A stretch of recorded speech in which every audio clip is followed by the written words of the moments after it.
Bonjour à toutes et à tous. Nous sommes tous réunis, les groupes de gauche du Sénat, cet après-midi, parce que nous avons décidé de ne pas nous prêter à cette mascarade qui, depuis le début de l'examen du texte sur l'audiovisuel public, a commencé donc sur ces bancs hier matin. C'est un débat que nous souhaitions. Ce sont des arguments que nous avons avancés. Nous avons déposé plusieurs centaines d'amendements, raisonnablement, pour les défendre, pour demander au rapporteur, mais également à la ministre, des arguments pour comprendre pourquoi elle veut absolument modifier la gouvernance de notre audiovisuel public et surtout pourquoi elle veut maintenant créer cette super holding avec ce super PDG et qui va concentrer tous les pouvoirs. Nous n'avons pas pu débattre. Nous avons essayé d'avoir des arguments, la ministre n'en a pas. Elle a refusé de s'exprimer.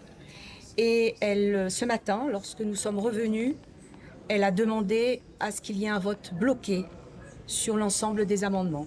Un vote bloqué, c'est quoi? C'est tout simplement de ne pas laisser le débat s'installer dans cet hémicycle et de faire en sorte que nous puissions plus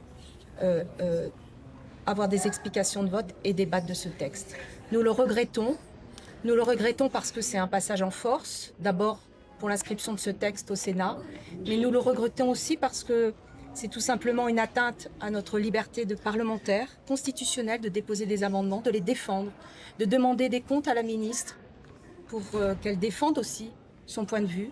Nous le regrettons parce qu'une seconde fois, le Sénat a été finalement l'otage de cette ministre qui a un agenda tout à fait personnel, qui a voulu faire passer ce texte à une vitesse que nous avons, en tout cas que nous qualifions de déraisonnable. Mais c'est ainsi et nous n'avons pas souhaité aller plus loin.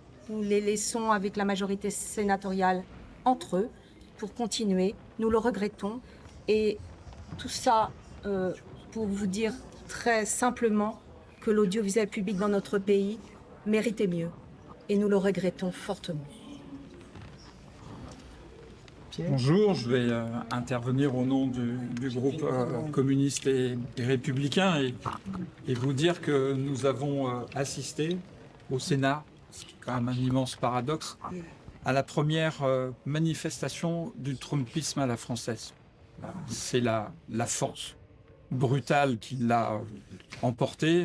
Madame Dati, comme d'autres malheureusement en France, considère que le débat démocratique, l'argumentation, c'est pour les faibles. Et ce qui compte, c'est le langage de la force brute. Et elle nous a contraints à analyser un texte qui n'est pas le sien, mais dont elle s'est emparée au profit, malheureusement, des intérêts privés qui veulent démanteler l'audiovisuel. Et elle nous a imposé un régime sec.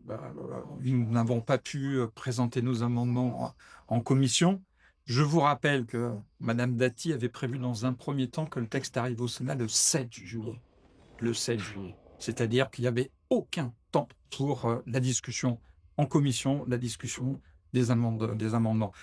On est face à le drame de la démocratie. Les démocraties se suicident. Et malheureusement, on est en train d'assister à quelque chose qui ressemble à ça. Donc moi, je lance un appel à tous les démocrates, à tous les républicains et à nos amis centristes qui ont décidé de rester dans l'hémicycle. Chers collègues, c'est la République qui est en danger. Si nous ne défendons pas aujourd'hui les droits du Parlement, d'autres s'occuperont du Parlement à votre place. Merci. Beaucoup de choses ont été dites, je vais quand même compléter avec mes collègues. Nous avons, dans la précipitation, travaillé sur ce texte sur l'audiovisuel public. Travaillé pour présenter des amendements à une commission en 24 heures.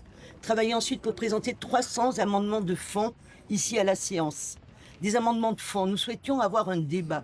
Savoir qu'en réalité, qu'est-ce que souhaite la ministre concernant l'audiovisuel public? Qu'est-ce qu'elle souhaite? Elle souhaite le fragiliser, elle souhaite le renforcer? Non, ce qu'elle souhaite, c'est avoir une seule tête, c'est-à-dire un PDG qui sera tout puissant, un PDG qui pourra être aux ordres du pouvoir. Donc pour nous, ce n'est pas acceptable. Donc nous avons été frustrés. Nos amendements à commission n'ont pas été examinés. ici en séance, nous avons essayé d'argumenter pour parler du bien fondé de ce que nous proposions.